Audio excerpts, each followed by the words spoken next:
মঙ্গলবার সকাল থেকেই অবসোস্যালাইন ফার্মার শ্রমিকদের পাল্টাপাল্টি স্লোগান ও মুখোমুখি অবস্থানে উত্তপ্ত হয়ে ওঠে বরিশাল শহরের বগুড়া রোড এলাকা। বন্ধ হয়ে যায় সড়কের যান চলাচল।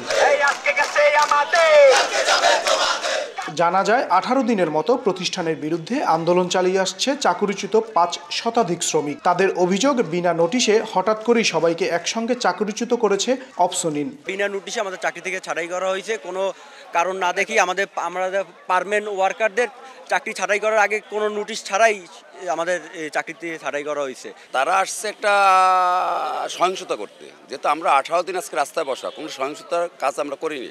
তারা আসছে একটা সহিংসতা করতে, তাই সহিংসতা আমরা করতে দেব না। যার কারণে আমাদের শ্রমিকরা এবং আমরা সবাই রাস্তায় এইখানে ছিলাম। তারা 8 প্যাকেট বাস নিয়ে আসছে এবং তারা অশ্লীল ভাষায় গালাগালি করছে। পুনরায় চাকরি ফেরত চাই, আমাদের সব বাইরে এখানে আসে। অন্যদিকে সকালে কর্মরত শ্রমিকরা অফিসে যোগদান করতে চাইলে আন্দোলনরত শ্রমিকদের বাধার মুখে পড়তে হয় বলেও অভিযোগ রয়েছে। যদিও সেই অভিযোগকে মিথ্যা দাবি করেছে আন্দোলনরত শ্রমিকরা। আমরা তো এই পেশে ছিলাম, আমরা ওখানে যাওয়া ধরছি, ওরা আমাদেরকে বলছে না আপনারা দেখতে পারবেন না। এই ওরা ওখান থেকে লাঠি লইছে, এই আবার আমরা ডাকছি। কর্তৃপক্ষ সেটা বলছে যে আমাদের রাতে কারখানা খোলার কথা, খুলবে, আমরা প্রোডাকশন চালু করব। তখন আমরা যখন যাই, তারা আমাদের উপরে ইট ওরা মারে, ইট মারে আমাদের ধাওয়া করে, মারার চেষ্টা করে। তখন আমরা সরে যাই। আমাদের কর্তৃপক্ষ বলছে না, আমরা কোনো ওয়ার্কার ভাই আমরা কোনো গ্যাঞ্জাম করবো না, গ্যাঞ্জাম করতে আসি নাই। এখানে আমরা আসছি এক সাইডে কোম্পানি প্রোডাকশন বন্ধ রাখছে লসের কারণে, প্রোডাকশন দিতে পারছে না। আর এক সাইডে আমাদের প্রোডাকশন আছে, স্যালাইনের দরকার, মার্কেটে মালের চাহিদা। আমাদের যখন এদের চাকরি আছে, কর্মব্যবস্থা আছে, এদেরকে ঢুকতে দিতেছে না। আমাদের মানে অবৈধ কিছু লোক নিয়ে এরা মানে গিয়ে আটকাই রাখছে আমাদের। কালকে তারা 2 বার আসছিল ঢুকতে, আমরা বলছি যে আমরা ঢুকলে একসাথে ঢুকবো, আর নাইলে আমরা তাদের ঢুকতে দেবো না। কারণ আমরা 18-20 দিন ধরে এই জায়গায় অবস্থান করতেছি। আমরা কোনো কোম্পানির উচ্ছৃঙ্খল করি নাই, কোম্পানির কোনো ভাঙচুর বা কেউর গায়ের সাথে মারামারি। এবং আমাও যেদিন স্যারেরা নোটিশ দিয়েছে, সব স্যারেরা ভিতরে ছিল, আমরা কোনো স্যারকে আটকাইও রাখি নাই। এদিকে চাকুরিচ্যুত শ্রমিকদের পক্ষে সমর্থন দিয়েছে বাংলাদেশ সমাজতান্ত্রিক দলসহ বেশ কিছু ট্রেড ইউনিয়ন নেতারা। তাদের অভিযোগ, ট্রেড ইউনিয়ন গঠনের পরপরই শ্রমিকদের ছাঁটাই শুরু করেছে অবসোনিন, যা একদমই অগণতান্ত্রিক ও অযৌক্তিক আচরণ। তারা টাকা দিতেছে, সেটা অযৌক্তিক এবং অগণতান্ত্রিক এবং আইন বিরোধী। যুক্তিটা হচ্ছে, আমাদের একটা ট্রেড ইউনিয়ন আছে, ট্রেড ইউনিয়নে তাদের জানানো উচিত যে আপনাদের এই শ্রমিকরা এই যদি যে কোনো সমস্যা হোক, তারা আমাদের কোনো নোটিশ করে নাই। নোটিশ না কারণে কোনো জায়গার কোনো শ্রমিককেও জানায় না। হঠাৎ করে তারা এরকম সাধারণ ছুটি দিয়েছে। ছুটি দেওয়ার পরে 3 দিনের মধ্যেই তারা বাড়ি বাড়িতে চিঠি পাঠাই দিয়েছে, ডাকযোগে চিঠির মাধ্যমে জানাই দিয়েছে আপনাদের চাকরি নাই। তারপরে আমরা অ্যাডমিন এইচআর যে আছে তার কাছে গেলাম, কিছুক্ষণ পর আপনাদের নোটিশ আসতে আছে।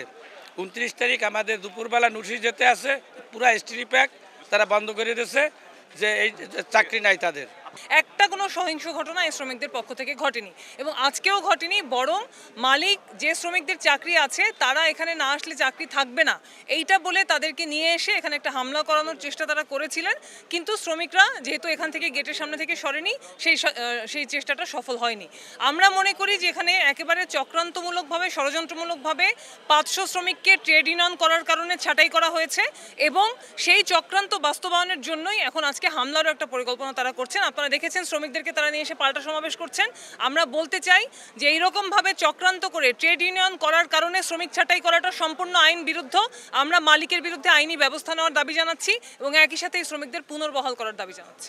তবে প্রতিনিয়ত ক্ষতির সম্মুখীন হওয়ায় অক্টোবর মাসের শেষে চাকরিচ্যুত নয়, বরং 450 শ্রমিককে অপসারণ করা হয়েছে বলে দাবি প্রতিষ্ঠানটির মালিক পক্ষের। শ্রম আইন অনুযায়ী বেতন ভাতা সহ অন্যান্য ক্ষতিপূরণ প্রদানের ঘোষণাও দেন তিনি।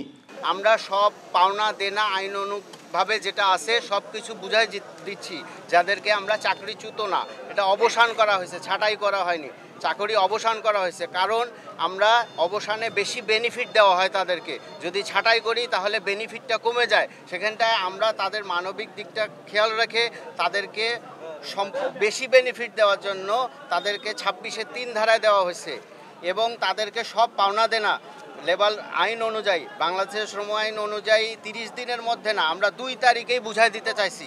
তাদের কার্যক্রম শেষ হওয়ার ঠিক একদিন পরেই আমরা তাদেরকে বুঝাই দিতে চাইছি, কিন্তু তারা অবৈধভাবে এগুলা সব বন্ধ করে রাখছে। আমাদের যারা কর্মী আছে 650-র মতো কর্মী প্লাস হচ্ছে ফিল্ডে, তো তো এই সব কর্মীদেরকে তাদের আর কি ঢুকতে বাধা প্রদান করতেছে। সকালে আমি যা শুনলাম, আমার শ্রমিক ভাইরা ঢুকতে গেছিলেন, ওনাদের উপরে ইট পাথর নিক্ষেপ করছেন। এগুলো হচ্ছে একেবারেই হচ্ছে মনে করেন আইন শৃঙ্খলা পরিপন্থী।